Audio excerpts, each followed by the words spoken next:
ಪ್ರವಚನಕ್ಕೆ ಇಟ್ಟುಕೊಂಡಿರತಕ್ಕಂಥ ವಿಷಯ ಜಗಜ್ಯೋತಿ ಬಸವೇಶ್ವರರ ಸುಂದರವಾಗಿರತಕ್ಕಂಥ ಒಂದು ವಚನ.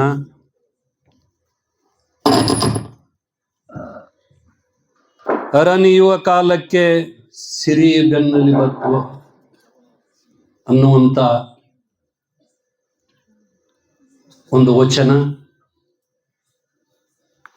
ಶ್ರೀ ಸಂಪತ್ತು ಬರಬೇಕಾಗಿತ್ತಂತಂದ್ರೆ ನಾವು ತಿಳ್ಕೊಂಡಿದ್ದೀವಿ, ನಾವೇನಾದ್ರೂ ಪ್ರಯತ್ನ ಮಾಡಿದ್ರೆ ಸಂಪತ್ತು ಸಿಗ್ತೈತಿ ಅಂತ ಹೇಳಿ.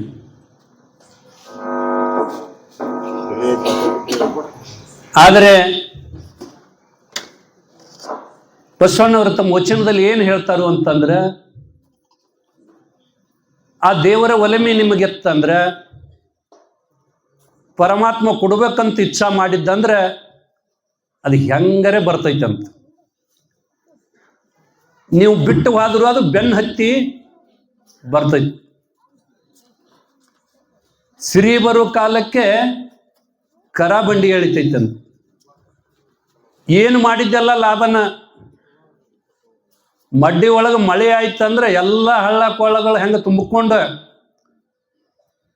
ಬಂದು ಕೆರೆಗೆ ಸೇರ್ತಾವ. ಸಂಸಾರದಲ್ಲಿ ಸ್ತ್ರೀಯ ಸಂಪತ್ತು ಬರಬೇಕಾಗಿತ್ತಂದ್ರೆ ನೀವು ಏನು ಮಾಡ್ತೀರಿ ಅದೆಲ್ಲ ನೀವು ಬ್ಯಾಡಂದ್ರೆ ಬಿಡಂಗಿಲ್ಲ, ಅದು ಬೆನ್ನು ಹತ್ತಿ ಬರ್ತೈತಿ. ಯಾವುದು ಮಾಡಿದ್ರು ಲಾಭ ಲುಕ್ಸಾನ್ ಅನ್ನುವಂಥದ್ದು ಇಲ್ವೇ ಇಲ್ಲ. ಯಾವನೋ ಒಬ್ಬ ಮೋಡ್ಕ ತುಂಬುತ್ತಿದ್ದಂತ. ಒಮ್ಮೆ ಚಿನ್ನದ ಗಣಿ, ಹಟ್ಟಿ ಚಿನ್ನದ ಗಣಿಗೆ ಹೋದ ಮೋಡ್ಕ ತರ್ಲಾಕ. ಕೆಟ್ಟ ರೀತಿದ್ದು ಎಷ್ಟೋ ವರ್ಷದ್ದು ಮಷಿನ್ಗಳಿದ್ವು. ಅವೆಲ್ಲ ಮೋಡ್ಕ ಅರ್ಧ ಕಿಮ್ಮತ್ತಿನೊಳಗೆ, ಕೆಬ್ಬಣ ಬೆಲೆದೊಳಗೆ ಮತ್ತೆ ಜಂಗ್ತಿದ್ವು. ಅರ್ಧ ಕಿಮ್ಮತ್ತಿನಾಗ ತೊಗೊಂಡಂತ ಅದರ ಒಳಗೆ ಕಿಲೋ ಬಂಗಾರ ಸಿಕ್ತಂತ ಅವನಿಗೆ. ಅವನು ಕೋಟ್ಯಾಧೀಶ ಆದ. ಅಂದ್ರೆ ಲಾಭ ಬರೋದಿತ್ತು ಅಂತಂದ್ರೆ ನೀವೇನು ಚಿಂತೆ ಮಾಡೋ ಅವಶ್ಯಕತೆ ಇಲ್ಲ. ಆ ಲಾಭ ಯಾವುದೇ ರೀತಿಯಿಂದ ಬಂದು ಸೇರ್ತೈತಿ. ಅದನ್ನು ನೀವು ಪರಮಾತ್ಮನನ್ನು ಮರೆತರೆ ಅಂದ್ರೆ, ದೇವರ ಕೃಪೆ ನಮಗೆ ತಪ್ಪಿತು ಅಂತಂದ್ರೆ ಆ ಸಂಪತ್ತ ಏನೇನು ಉಳಿಲಕ್ಕ ಸಾಧ್ಯವಿಲ್ಲ. ಈ ವಚನದ ಕೊನೆಗೆ ಉದಾಹರಣೆ ಕೊಟ್ಟವ್ರು ಅವರು. ಮಣ್ಣಿನ ಕೊಡ, ನೀರಿನ ಕೊಡಕ್ಕೆ ಕಲ್ಲು ಒಗದ್ರ ಅದು ಕೊಡನೂ ಉಳಿಯಂಗಿಲ್ಲ, ನೀರು ಉಳಿಯಂಗಿಲ್ಲ. ಹಂಗೆ ಸಂಪತ್ತ ಅನ್ನುವಂಥದ್ದು ಹರನ ಕರುಣೆ ತಪ್ಪಿತು ಅಂದ್ರೆ, ದೇವರ ಕೃಪೆ ತಪ್ಪಿತು ಅಂತಂದ್ರೆ ಅದು ಯಾವುದೇ ರೀತಿಯಿಂದ ನಮ್ಮ ಕೈ ಬಿಟ್ಟ ಹೊಕ್ಕೈತಂತ. ಅದಕ್ಕಾಗಿ ಸಂಪತ್ತ ನಮ್ಮ ಮನೆಯಲ್ಲಿ ಇರಬೇಕು, ಲಕ್ಷ್ಮಿ ಉಳಿಬೇಕು ಅಂತಂದ್ರೆ ಆ ಪರಮಾತ್ಮನ ಕೃಪೆಗೆ ನಾವು ಪಾತ್ರರಾಗಬೇಕು, ಪರಮಾತ್ಮನ ಭಕ್ತರಾಗಬೇಕು, ಪುಣ್ಯ ಕರ್ಮಗಳನ್ನು ಮಾಡಬೇಕು.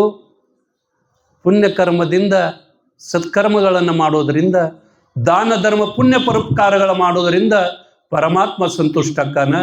ಪರಮಾತ್ಮ ಎಲ್ಲಿ ಇರ್ತಾನ, ಲಕ್ಷ್ಮಿ ಅಲ್ಲಿ ತನ್ನಿಂತಾನೆ ಬರ್ತಾಳಂತ.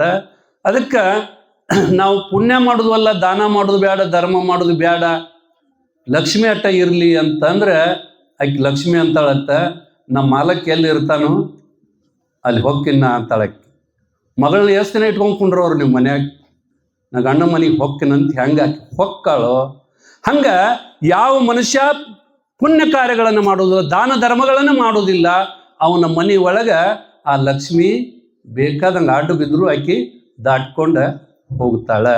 ಅದಕ್ಕಾಗಿ ನಾವು ನೀವೆಲ್ಲ ಆ ಹರನ ಕೃಪೆ ತಪ್ಪದಂತೆ, ಆ ನಿರಂಜನನ ಕೃಪೆಯನ್ನು ತಪ್ಪದಂತೆ ಅವನ ಮೇಲೆ ನಿಷ್ಠೆ, ಭಕ್ತಿ, ವಿಶ್ವಾಸ, ಶ್ರದ್ಧೆಯನ್ನಿಟ್ಟುಕೊಂಡು ಇದೆಲ್ಲ ಬಂದೈತೆ ಸಂಪತ್ತ ಅಂತಂದ್ರೆ ಇದು ನೀ ಕೊಟ್ಟಿದ್ದಪ್ಪ ಪರಮಾತ್ಮ, ನನ್ನ ಅನ್ನುವಂಥದ್ದು ಇದ್ರಾಗ ಏನೂ ಇಲ್ಲ ಅನ್ನುವಂಥ ಭಾವದಿಂದ ನಾವು ಇದ್ದೀವು ಅಂತಂದ್ರೆ ನಮಗೆ ಭಗವಂತ ಕೊಟ್ಟಾಗೂ ಏನು ಅನಿಸಂಗಿಲ್ಲ, ಕಸ್ಕೊಂಡಾಗೂ ಏನು ಅನಿಸಂಗಿಲ್ಲ.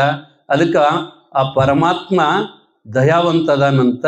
ಆದರೂ ದಾನ ಧರ್ಮ ಪುಣ್ಯ ಪರೋಪಕಾರ ಇತ್ತು ಅಂತಂದ್ರೆ ಅದಕ್ಕೆ 1ಕ್ಕೆ 10 ಮಾಡಿ ಕೊಡ್ಲಾಕ ಅವಂಗೆ ಬರ್ತೈತೆ ಅಂತ.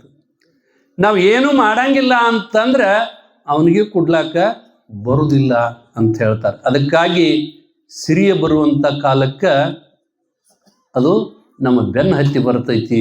ಅದಕ್ಕೆ ಮುಂದೆ ಉದಾಹರಣೆ ಕೊಟ್ಟಾರೆ, ದರಿ ಒಳಗೆ ಮಳೆ ಆಯಿತು ಅಂತಂದ್ರೆ ಕೆರೆ ಹೆಂಗೆ ತುಂಬತೈತು ಹಂಗೆ ಸಂಪತ್ತ ಎಲ್ಲ ಬಾಗಲುಗಳಿಂದ ಎಲ್ಲ ಮೂಲಗಳಿಂದ ಮನೆಗೆ ಬರ್ತೈತೆ ಅಂತ. ಆ ಹರನ ಕೃಪೆ ತಪ್ಪಿತು ಅವನು ಮರ್ತೀವು ಅಂತಂದ್ರೆ ಇಲ್ಲಿ ಯಾರು ನಮ್ಮನ್ನ ಸೇರುವವ್ರಿಲ್ಲ, ಮಾತಾಡ್ಸೋರಿಲ್ಲ, ಹೇಳೋರಿಲ್ಲ, ಕೇಳೋರಿಲ್ಲ. ಮನ್ಯಾಗ ಯಾರನ್ನ ಭಾಳ ನಂಬ್ಕೊಂಡು ಕೂತಿರ್ತೀವಿ ಅವರು ಸಹಿತ ನಮ್ಮ ಜೋಡಿ ಮಾತು ಬಿಡ್ತಾರೆ, ಶಟ್ಗೋತಾರೆ. ಎಲ್ಲಿ ಹೋದರೂ ಒಂಟಿಗೆ ಅಕ್ಕನ ಮನುಷ್ಯ. ಹಿಂಗಾಗಿರ್ತೈತಿ ನೋಡ್ರಿ. ಒಮ್ಮೆ ಹೆಂಡ್ರ ಮಕ್ಕಳ ಸಲುವಾಗಿನೇ ಎಲ್ಲ ಬಡ್ದಾಡ್ತಾನ. ದಾನ ಮಾಡಂಗಿಲ್ಲ, ಧರ್ಮ ಮಾಡಂಗಿಲ್ಲ, ಬೇಕಲ್ಲ ನಾಳೆ ಅವಕ್ಕ ಎಲ್ಲ ಅಂತ ಹೇಳಿಕೊಂಡು ಮಾಡಿ ಇಡ್ತಾನ. ಅವು ಒಂದಿಟ್ಟು ದೊಡ್ಡ ಅದು ಅಂತಂದ್ರೆ ಮೊನ್ನೆ ಅವೆಲ್ಲ ಹೇಳಕತ್ತಿಲ್ಲ, ಮಗ ಹುಟ್ಟಿತು ಅಂತಂದ್ರೆ ಪೇಡೆ ಹಂಚ್ತಾರೆ.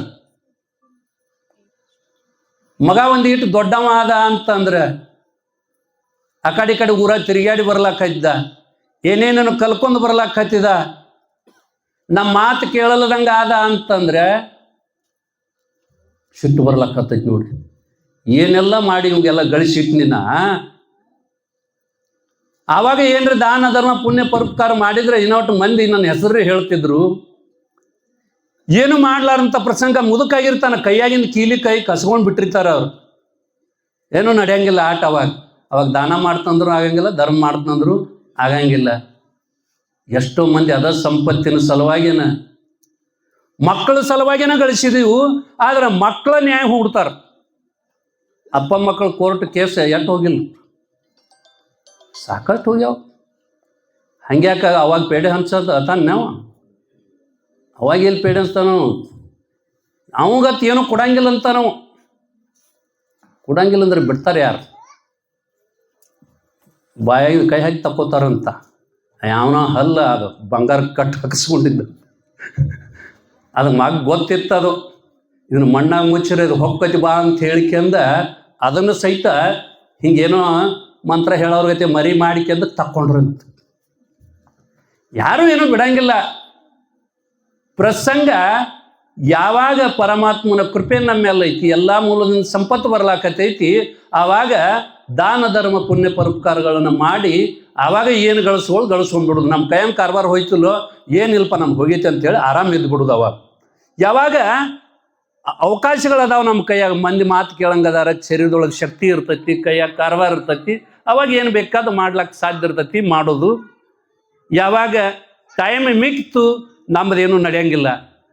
ಇದು ಎಷ್ಟೋ ಕಾಲದಿಂದ ಹಿಂಗೆ ಬಂದೈತಿ ಪದ್ಧತಿ. ಇದು ಹಿಂದಿನವ್ರಿಗೆ ನಾವು ಹಂಗೆ ಮಾಡಿವಿ, ನಮಗೂ ಇನ್ನು ನಮ್ಮ ಮಕ್ಕಳು ಹಿಂಗೆ ಮಾಡ್ತಾರೆ, ಮುಂದೂ ಇದು ಹಂಗೆ ನಡೀತಿರ್ತೈತಿ. ಅದಕ್ಕಾಗಿ ಈ ಸಿರಿ ಬರುವಂಥ ಸಂದರ್ಭದಲ್ಲಿ ಅದು ಯಾವುದೇ ರೀತಿಯಿಂದ ಬರ್ತೈತಿ. ಹೋಗುವಂಥ ಪ್ರಸಂಗ ಬತ್ತಂದ್ರೆ ಮಣ್ಣಿನ ಕೊಡಕ್ಕೆ ನೀರು ತುಂಬಿಕೊಂಡು ಹೋದ್ನ್ಯಾಗ ಕಲ್ಲು ಒಗದಂಗೆ ಆಕೈತಿ. ಒಂದೇ ಕ್ಷಣದಲ್ಲಿ ಎಲ್ಲ ದಿಕ್ಕು ದಿವಾಳಿ ಆಗಿ ಹೋಗ್ತೈತಿ ಅನ್ನುವಂಥ ವಿಚಾರವನ್ನು ಪರಮ ಪೂಜ್ಯರು ನಿಮ್ಮೆಲ್ಲರಿಗೆ ತಿಳಿಸೋರದಾರ. ನಾ ಸುಮ್ಮ ಎರಡು ಕಡೆ ಹಾದಿ ಇಟ್ಕೊಂಡಿನಿ, ಆ ಕಡೆ ಹೋಗ್ಲಿ ಈ ಕಡೆ ಹೋಗ್ಲಿ ಅನ್ಕೋತ ಹೇಳಿ ಹಿಂಗಾಗಿ ಎರಡೂ ವಿಷಯ ನೋಡೇ ಇಲ್ಲ. ಎರಡು ಡೋನಿ ಪೈನ ಸರಿ ಅದು ಯೋಗ್ಯ ಅಲ್ಲ ಅಂತಾರಲ್ಲ ಹಂಗೆ. ಯಾಕಂದರೆ ಪರಮ ಪೂಜ್ಯರು ಅವರು ವಿದ್ವತ್ ಮುಖದಿಂದ ನಿಮ್ಮೆಲ್ಲರಿಗೆ ಸವಿಸ್ತಾರವಾಗಿ ಕುಲಂಕುಷವಾಗಿ ತಿಳಿಸ್ತಾರೆ. ಅದಕ್ಕಾಗಿ ನಾವೇನು ಭಾಳ ಅದನ್ನು ಅಳಗಾಡಿಸ್ಲಕ್ಕೆ ಹೋಗುವುದಿಲ್ಲ. ಮತ್ತು ನಾವು ನೀವು ಇದ್ದಾಗಂತ ನಿಮಗೆ ಬಿಡ್ಲಾರ ಕರ್ಮನ ಐತಿ. ಎಷ್ಟು ಸಾಧ್ಯ ಆದಷ್ಟು ಏನರೇ ಗುದ್ದಾಡಬೇಕಾಕೈತಿ. ಅದಕ್ಕೆ ಪರಮ ಪೂಜ್ಯರು ನಿಮ್ಮೆಲ್ಲರ ಕುರಿತು ಈ ವಚನವನ್ನು ವಿಶ್ಲೇಷಣೆ ಮಾಡಿ ನಿಮ್ಮೆಲ್ಲರ ತೃಪ್ತಿಯಾಗುವಂತೆ ಅವರು ಉಪದೇಶಾಮೃತವನ್ನು ನೀಡ್ತಾರೆ. ನೀವೆಲ್ಲ ಕೇಳಿ ಧನ್ಯರಾಗೋಣ ಅಂತ ಹೇಳುತ್ತಾ ವಾಗ್ರೂಪ ಸೇವೆ ಗುರುಪಾದಕ್ಕೆ ಅರ್ಪಿಸಿ ಮುಕ್ತಾಯಗೊಳಿಸೋಣ. ಸ್ವಲ್ಪ ಸಮಯದಲ್ಲಿ